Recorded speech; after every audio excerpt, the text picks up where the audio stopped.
سورہ آل عمران کے اس آخر میں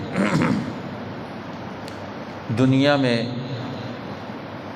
پیغمبر اسلام کو جن حالات سے اپنی جماعت سمیت گزرنا پڑ رہا تھا، جن مشکلات سے وہ گزر رہے تھے، اس پورے دور کا تحلیل و تجزیہ کیا اور اس میں آنے والی مشکلات سے نکلنے کے لیے اصول اور ضابطے بیان کیے کہ ہر دور میں مختلف قسم کی جماعتوں سے، لوگوں سے، مقاصد رکھنے والوں سے، شیطانی کرنے والوں سے، دشمنی کرنے والوں سے، اللہ کے حکموں کو توڑنے والوں سے آپ کو واسطہ پڑے گا۔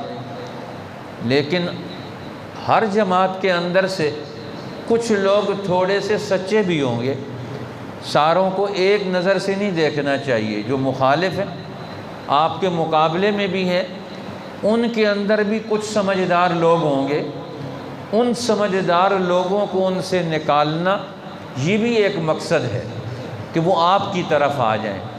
ہر ایک کو دشمن کی نگاہ سے دیکھنا یہ بھی صحیح نہیں، اور دشمن جو دشمنی کرے اس پر آنکھیں بند کر لینا یہ بھی صحیح نہیں۔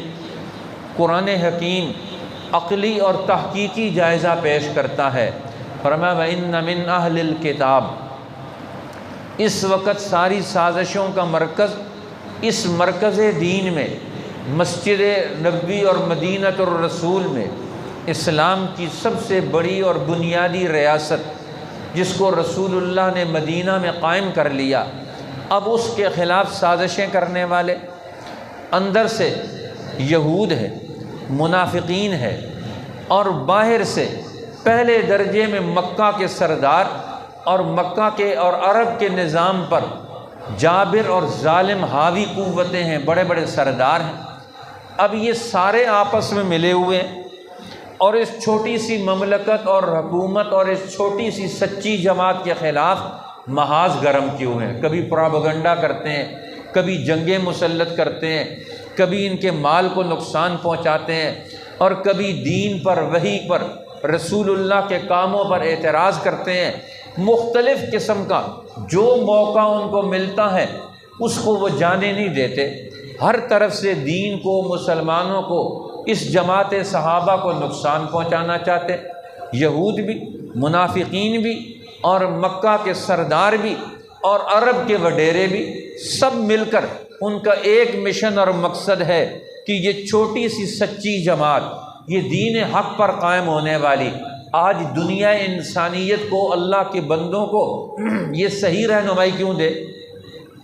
یہ ہمارے مفادات کے خلاف کیوں کھڑے ہو گئے ہیں؟ اس لیے قرآن نے کہا وَإِنَّ مِنْ أَهْلِ الْكِتَابِ، اہل کتاب میں سے بھی کچھ لوگ وہ ہیں، سارے نہیں، من اہل الکتاب، کچھ لوگ ان میں سے وہ بھی ہیں، لَمَن يُؤْمِنُ بِاللَّهِ، جس طرح تم اللہ پر ایمان لائے ہو وہ بھی اللہ پر ایمان لانے والوں میں سے ہیں۔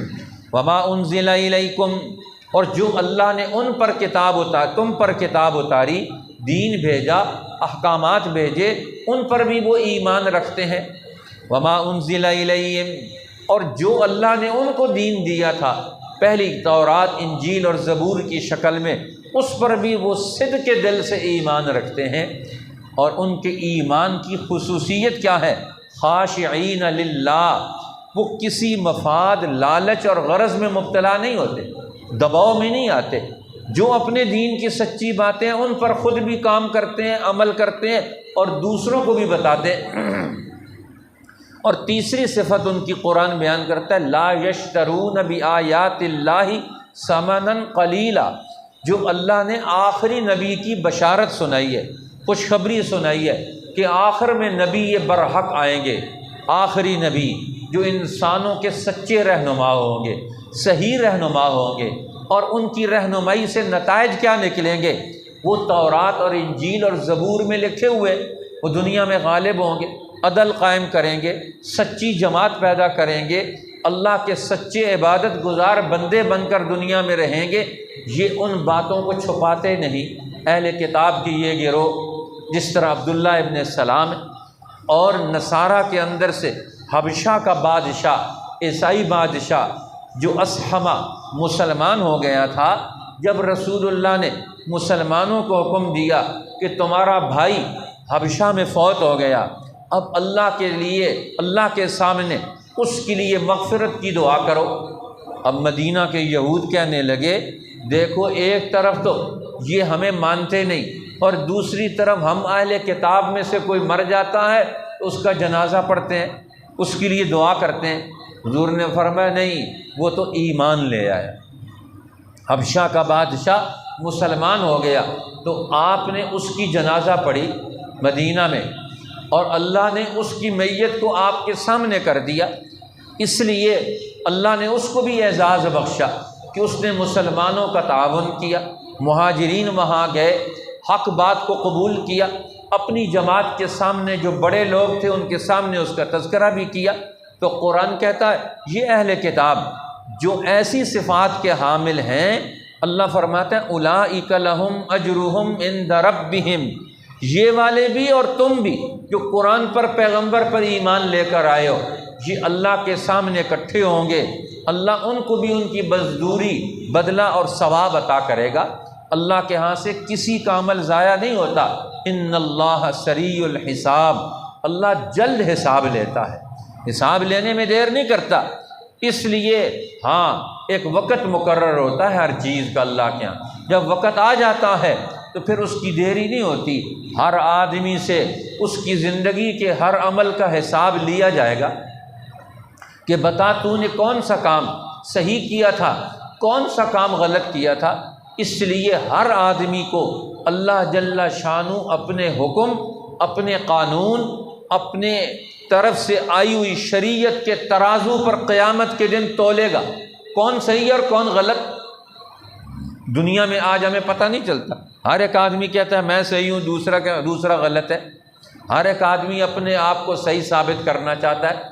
قرآن کہتا ہے صحیح ثابت کرنا چاہتے ہو تو شریعت کے ترازو پر اپنے آپ کو تولو، اللہ کے نبی کے اسوے پر اپنے آپ کو تولو، پھر پتہ چلے گا کون صحیح اور کون غلط ہے۔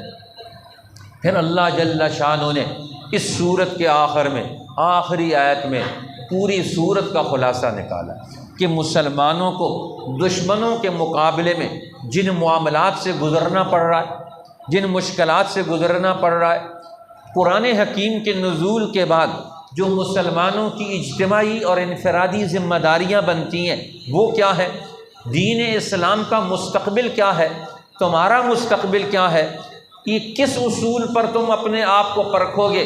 تو اللہ جل شانہ نے ان سارے معاملات کو حل کرنے کے لیے اس آخری آیت میں 4 بنیادی اصول بیان فرمائے ہیں۔ فرمایا ان 4 بنیادی اصولوں پر جب بھی تم عمل کرو گے تو تمہاری دنیا بھی بن جائے گی اور تمہاری آخرت بھی درست ہو جائے گی۔ سب سے پہلا اصول، یا ایھا الذین آمنوا اصبروا، اے ایمان والو اصبروا، صبر کرو۔ اب صبر کس چیز کا نام ہے؟ صبر نام ہے 3 چیزوں کا۔ حضرت علی رضی اللہ تعالیٰ عنہ اور دیگر اہل علم سے بھی منقول ہے کہ صبر نام ہے 3 چیزوں کا۔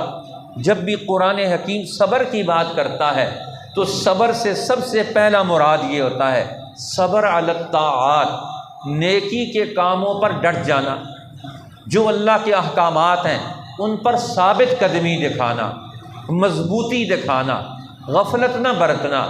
جو حکم اللہ کا ہے، انسان گھر میں ہے تو کیا حکم، بازار میں ہے تو کیا حکم، مسجد کی صف پر کھڑا ہے تو کیا حکم، مسجد کے اندر داخل ہو رہا ہے تو پھر کیا حکم، مسجد سے باہر نکل رہا ہے تو کیا حکم، بچوں سے مل رہا ہے تو اس وقت کیا احکامات ہیں، بوڑھوں سے مل رہا ہے تو پھر کیا احکامات ہیں، تجارت کر رہا ہے تو پھر کیا احکامات ہیں۔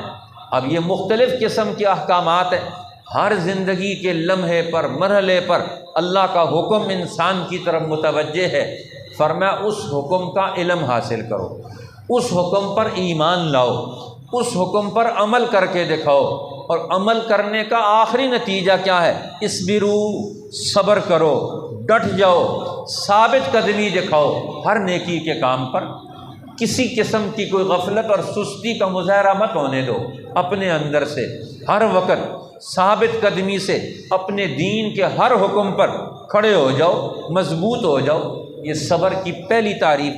دوسری ہے صبر عن المعصیت، جن کاموں سے اللہ نے روکا ہے، جن گناہوں سے روکا ہے، جس ظلم سے روکا ہے، ہر گناہ، ہر ظلم اور ہر بے حیائی سے اپنے آپ کو بچاؤ۔ یہ بھی صبر ہے کہ ایک انسان غلط کام نہیں کرتا، گناہ کا کام نہیں کرتا، گناہوں سے اپنی طرف دعوت دیتا ہے، لیکن یہ گناہ سے بچنے کی پوری کوشش کرتا ہے، یہ بھی صبر ہے۔ اور تیسرا ہے صبر علی المشقات، کہ دشمن کی طرف سے آنے والی، دشمن نفس اور شیطان ہو یا دشمن دنیا کے باطل ہو، یہود ہیں، نصارہ ہیں، ہر دور کے ظالم ہیں جو دنیا میں انسانوں کو نقصان پہنچانا چاہتے ہیں، اللہ کے قانون کو توڑنا چاہتے ہیں، اللہ کے حکم کے دشمن بن کر دنیا میں رہنا چاہتے ہیں۔ فرمایا ان کی طرف سے تمہارے خلاف کوئی اقدام بھی ہو تو ان کے اقدام کی پرواہ مت کرو، اپنے دین پر ڈٹ جاؤ، اس میں کمزوری اور بزدلی مت دکھاؤ، اصبروا، صبر کرو۔ اب یہ حکم پہلا حکم ہے جو انسانوں کو کامیاب کراتا ہے، اور دوسرا حکم فرمایا وصابروا، اور تم مضبوط رہو۔ اب مضبوط رہنے کا مطلب کیا ہے؟ یہاں دوسروں کو بھی اپنے ساتھ لے کر چلو، اور اس میں بھی تم لگے رہو، خود بھی ثابت قدم رہو، اور دین کے سارے کاموں پر اپنے قرب و جوار کے لوگوں کو بھی لگائے رکھو، اجتماعی شکل میں اللہ کے دین کو مضبوطی سے تھام کے رکھو۔ اور تیسرا حکم فرمایا ورابطوا، اور تم مضبوطی کے ساتھ ساتھ اپنے ثابت قدمی کے ساتھ ہر میدان کے اندر ایسے ڈٹ جاؤ کہ دشمن تمہارے خلاف کوئی قدم نہ اٹھا سکے۔ اور رباط کہتے ہیں، اس کے دو مفہوم ہیں، حدیث پاک میں بھی دونوں مفہوم بیان کیے گئے ہیں۔ فرمایا ایک نیکی کے کام کے بعد آنے والے وقت میں دوسری نیکی تمہاری طرف متوجہ ہے، ایک نماز پڑھی تو دوسری نماز کے انتظار میں لگے رہو، اس کو بھی رباط کہا۔ اب ہر عمل آپس میں جڑا ہوا ہونا چاہیے، ہر عمل آپس میں مربوط ہے۔ ایک کام اب کیا ہے، اس کے بعد دوسری دفعہ کب کریں گے؟ یہ پچھلا بھی مضبوط ہو، اگلا بھی پیدا ہو جائے، پھر تیسری دفعہ کب کریں گے؟ اب سارا دن ہم نے نماز پڑھی، ایک نماز کے بعد دوسری نماز، دوسری کے بعد تیسری، اسی طرح یہ پوری زندگی ہماری ایک مربوط شکل میں وجود میں آ گئی۔ اب ہر نماز علیحدہ علیحدہ نہیں ہے، یہ پانچوں نمازیں اکٹھی ہو کر ایک مسلمان پورے اہتمام کے ساتھ ساری شرائط کے ساتھ ادا کرے گا۔ تو فرمایا یہ رباط ہے کہ اپنے آپ کو اس نے دین کے ساتھ، اللہ کے حکم کے ساتھ جوڑ لیا اور مضبوطی سے اپنے آپ کو قائم رکھا ہے اس پر، یہ بھی ایک رباط ہے۔ اور دوسرا فرمایا رباط دشمن کے مقابلے میں اسلامی ملک کی سرحدوں کی حفاظت کرنا، کوئی دشمن اندر نہ آنے پائے۔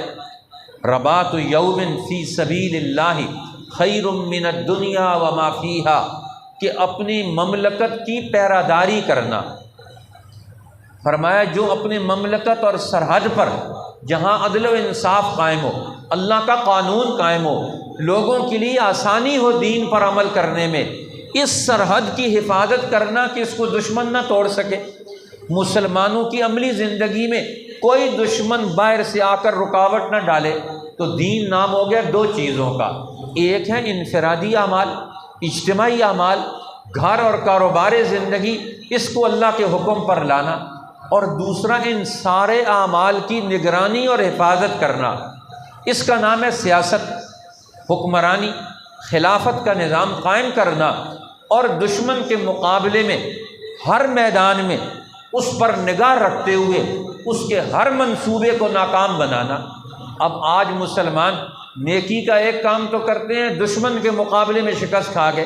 آج مسلمانوں کی سیاست فیل ہوگی، دشمن کامیاب ہو گیا، آج ہم ناکام ہیں، وہ جو فیصلہ کرتے ہیں ہم پر نافذ ہوتا ہے۔ 55 اسلامی ملک ہیں، یہ سارے اسلامی ملک مل کر کوئی فیصلہ نہیں کر سکتے، ان پر 40 لاکھ یہودی عربوں کے مسلمان عربوں کو نقصان پہنچاتے ہیں، فلسطین کے اندر ان کے خلاف کام کرتے ہیں۔ 55 اسلامی ملک اکٹھے ہو کر ایک فیصلہ کر لیں، ان کا کچھ نہیں بگاڑ سکتے۔ اپنے ملکوں کے اندر مہنگائی ہو جائے، غربت پیدا ہو جائے اور لا قانونیت پیدا ہو جائے، اپنے ملک میں اکٹھے ہو کر اپنے ملک کے انتشار کو ختم کرنے کی اہلیت نہیں رکھتے ہیں، سیاست میں فیل ہو گئے، ناکام ہو گئے، معیشت میں ناکام ہو گئے۔ اس کو بھی قرآن نے رباط کہا کہ دشمن کے مقابلے میں سیاسی طور پر، معاشی طور پر، اجتماعی اعتبار سے تم رباط کا کام کرو، جوڑنے کا کام کرو۔ قرآن نے بھی یہ کہا ہے۔ رباط کا مطلب کیا ہے؟ فرمایا اعدوا لهم ما استطعتم من قوت، تم تیاری کرو دشمن کے مقابلے میں سیاسی طور پر، معاشی طور پر اس کو شکست دینے کے لیے، من قوت، ہر قسم کی طاقت اکٹھی کرو، جمع کرو، ومن رباط الخیل، گھوڑے تیار کرنا۔ اب رباط کا مطلب ہوتا ہے تیار کرنا، سامان بنانا، اپنی استعداد ظاہر کرنا، اپنی صلاحیت پیدا کرنا۔ آج کے دور میں ہمارے اندر کیا صلاحیت ہوگی کہ ہم دشمن کو ناکام بنائیں گے؟ اپنے اندر کی استعداد اور صلاحیت، یہ سب سے پہلے ضروری ہے۔ اور اندر کی استعداد وہ نام ہے 3 چیزوں کا۔ پہلی استعداد میں پہلی چیز جو آئے گی وہ ہمارا علم اور ایمان ہے، ہمارے اندر قرآن کا، دین کا علم اور ایمان ہو۔ دوسری چیز ہمارے اندر استعداد کے اعتبار سے وہ اس دین اور ایمان کے مطابق عمل کرنا ہے، ہم عمل میں پیچھے نہ رہیں، غافل نہ ہوں۔ اور تیسری چیز اجتماعیت ہے، جماعت بن کر رہنا، طاقت میں ڈھل جانا۔ اکیلے اکیلے ہوں تو دشمن اٹھا کے لے جائے گا، اور اگر آپ آپس میں جڑے ہوئے ہوں، منظم ہوں، ایک جماعت بن جائیں، پھر اسے کون اٹھا سکتا ہے؟ جس طرح یہ اینٹوں کا ڈھیر ایک جگہ پر پڑا ہوا ہو تو جو آئے گا ایک ایک اینٹ اٹھا کے لے جائے گا۔ اور اگر آپ اینٹوں کی دیوار بنا دیں، اب دیوار منظم ہو گئی، آپس میں ہر اینٹ دوسری اینٹ کے ساتھ ایک ترتیب کے ساتھ لگ کر جڑ گئی، اب اندر سے اینٹ نکالنے کے لیے ہتھوڑا لانا پڑے گا، مشین لانی پڑے گی، اور جب ہتھوڑا استعمال کریں گے سارے محلے والے جمع ہوں گے۔ آج مسلمانوں کا یہ حال ہو گیا کہ ہم اینٹوں کا ڈھیر ہیں، جس کی جو مرضی آتی ہے، ایران لیبیا تباہ کر دے، عراق تباہ کر دے، شام تباہ کر دے، افغانستان تباہ کر دے، جس ملک کو جو ملک آئے تباہ کر دے، کوئی پوچھنے والا نہیں دنیا میں۔ ہماری جان، ہمارا مال، ہمارے ملک، ہماری زمینیں دشمن کی زد پر کیوں آ جائیں؟ قرآن کہتا ہے کسی دشمن کو اپنے علاقوں میں مت آنے دو، ان کو مت حاوی ہونے دو۔ ورابطو، اس کے مقابلے میں تیاری کرو، استعداد دکھاؤ، اپنی صلاحیت پیدا کرو۔ قرآن کہتا ہے تم یہ کام کرو، واتقوا اللہ، اور مقصد اللہ کی رضا ہو، عدل قائم کرنا ہو، انصاف قائم کرنا ہو، ہر ایک کو اس کا حق دلانا ہو۔ دیکھو اللہ کہتا ہے لعلکم تفلحون، ان 4 کاموں کے اندر سے تم گزر کر جاؤ گے، زندگی کے ہر موڑ اور ہر میدان میں تمہیں فتح حاصل ہو، فلاح پاؤ گے، کامیابی حاصل کرو گے۔ اور فلاح کا مقصد کیا ہے؟ شیخ الحدیث مولانا زکریا صاحب رحمۃ اللہ علیہ، جنہوں نے تبلیغی نصاب کی کتاب لکھی، وہ فرماتے ہیں فضائل صدقات میں اولئک هم المفلحون، یہ جو قرآن کہتا ہے لعلکم تفلحون، یہ قرآن کی اصطلاح ہے فلاح کی، تم فلاح پاؤ گے۔ فلاح سے مراد کیا ہے؟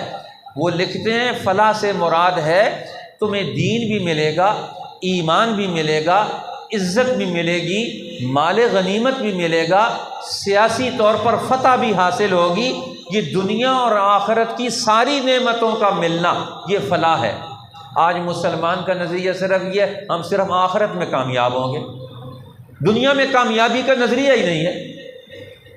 اور ہمارے سارے اولیاء اللہ بزرگان دین وہ کہتے ہیں کہ پہلے دنیا میں کامیابی حاصل کرنی ہے اور پھر اس کی بنیاد پر آخرت میں کامیابی حاصل کرنی ہے۔ ایک صحابی، دیہاتی صحابی رسول اللہ کی خدمت میں آئے، انہوں نے کہا میں دین قبول کر لوں تو مجھے کیا ملے گا؟ تو آپ نے فرمایا آخرت کی نعمت اور جنت ملے گی۔ اس نے کہا وہ تو ملے گی، فی العاجل دنیا میں کیا ملے گا؟ میں کلمہ پڑھنا چاہتا ہوں، اسلام میں داخل ہونا چاہتا ہوں، مجھے دنیا میں کیا ملے گا؟ تو آپ نے فرمایا دنیا میں تم لینا چاہتے ہو تو میں دنیا میں تمہیں بتاتا ہوں کیا ملے گا۔ نعم النصر والتمکین فی البلاد، دنیا میں دین قبول کرنے پر کیا ملے گا؟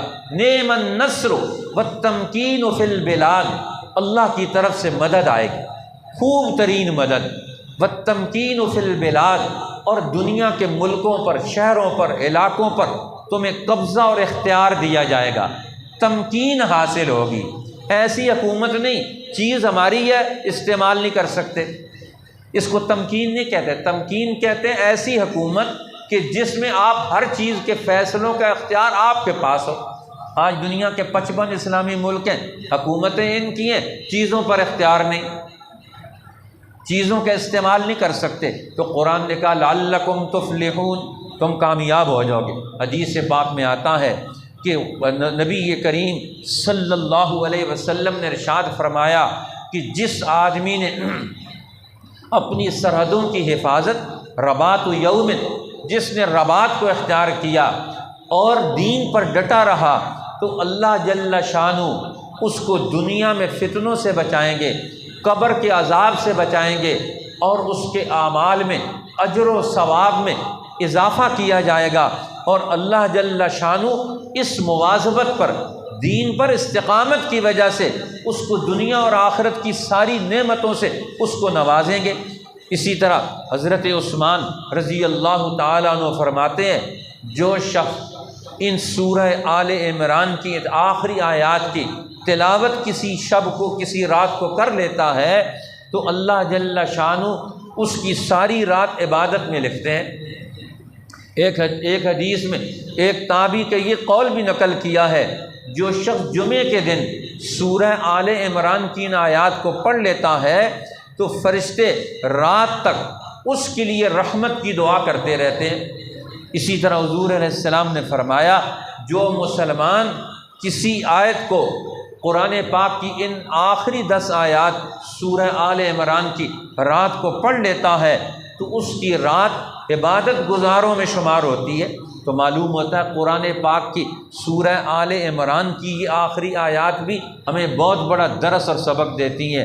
جس طرح سورہ بقرہ کی آخری آیات، قرآن نے ان کی فضیلت اور رسول اللہ نے ان کی اہمیت بیان فرمائی، اسی طرح سورہ آل عمران کا آخر یہ بھی ہماری طرف بڑی توجہ دلاتا ہے۔ اللہ جل شانہ ہمیں دین کی سمجھ عطا فرمائے، اپنے نیک اعمال، اپنی انفرادی زندگی اور اپنی ملکی، قومی اور بین الاقوامی زندگی میں جو قرآن حکیم ہر مسلمان سے اور پھر مجموعی طور پر پوری دنیا کے مسلمانوں سے دنیا میں غالب رہنے کی اور ترقی یافتہ ہونے کی، دشمن کو ناکام بنا کر ہر مسلمان کی جان، مال، عزت، آبرو کا تحفظ کرنے کی تلقین کرتا ہے، اللہ ہمیں اس پورے پیغام کو سمجھنے کی توفیق عطا فرما دے۔ وَإِنَّ مِنْ أَهْلِ الْكِتَابِ، اور بے شک کتاب والوں میں سے بعض وہ بھی ہے، لَمَن يُؤْمِنُ بِاللَّهِ، جو ایمان لاتے ہیں اللہ پر، وَمَا أُنزِلَ إِلَيْكُمْ، اور اس پر جو اترا تمہاری طرف، وَمَا أُنزِلَ إِلَيْهِمْ، اور اس پر جو اترا ان کی طرف، خاشعین للہ، عاجزی کرتے ہیں اللہ کے آگے، لا یشترون بآیات اللہ ثمنا قلیلا، خریدتے نہیں اللہ کی آیتوں پر تھوڑی قیمت، اولئک لہم اجرهم عند ربہم، یہی وہ لوگ ہیں جن کے لیے مزدوری ہے ان کے رب کے ہاں، ان اللہ سریع الحساب، بے شک اللہ جلد لیتا ہے حساب۔ یا ایھا الذین آمنوا اصبروا وصابروا ورابطوا، اے ایمان والو صبر کرو اور مقابلے میں مضبوط رہو اور لگے رہو، ڈٹے رہو، واتقوا اللہ، اور ڈرتے رہو اللہ سے، لعلکم تفلحون، تاکہ تم کامیاب ہو جاؤ۔ صدق اللہ العظیم۔ اللہم لک الحمد، اللہم انا علی ذکرک وشکرک، اللہم اعنا ولا تعن علینا وامکر لنا ولا تمکر علینا واہدنا ویسر الہدی لنا یا ارحم الراحمین۔ اللہم اعزنا بالاسلام واعز الاسلام بنا یا قوی یا عزیز۔ اللہ ہماری دعاؤں کو قبول فرما، اللہ دین حق کا شعور عطا فرما، قرآن حکیم کی سمجھ عطا فرما، اس پر ایمان اور عمل، اس کا عملی نظام قائم کرنے کی توفیق عطا فرما۔ ہماری راہ کی پوری امت مسلمہ کی راہوں میں جو رکاوٹیں ہیں دین کے غلبے میں، انفرادی اعمال کی ترقی اور کامیابی میں، اللہ ان سب رکاوٹوں کو دور فرما۔ یہ جتنے احباب مشکل دنوں میں اللہ تیرے پاک کلام کو سمجھنے کے لیے اپنے گھر بار کو چھوڑ کر تیرے پاک گھر میں حاضر ہیں، سب کی حاضری قبول فرما، سب کے گھروں میں، خاندانوں میں، زندگیوں میں برکتیں نصیب فرما۔ اے اللہ ہمارے جو عزیز اقارب احباب رشتہ دار والدین تعلق دار ایمان والے مرد عورتیں جن و انس میں سے فوت ہو گئے سب کی مغفرت اور بخشش فرما، بیماروں کو صحت عطا فرما، قرضوں سے نجات عطا فرما، جو ہمارے طلباء امتحان دے رہے ہیں دے دیں گے آگے ان کو کامیابیاں نصیب فرما، جو بچے بچیاں طلباء طالبات ہمارے ان اداروں میں پڑھتے ہیں، ہمارا یہ مدرسہ بچیوں کے ہمارے مدرسے، اللہ ان سب اداروں کو کامیاب فرما، برکتیں نصیب فرما، راہ حق کی رکاوٹوں سے اللہ ہمیں محفوظ فرما، ہماری دعائیں قبول فرما، ہمارے ملک کو امن و سلامتی خوشحالی اور ترقی عطا فرما۔ وصلی اللہ تعالی علی النبی الکریم وعلی آلہ وصحبہ اجمعین۔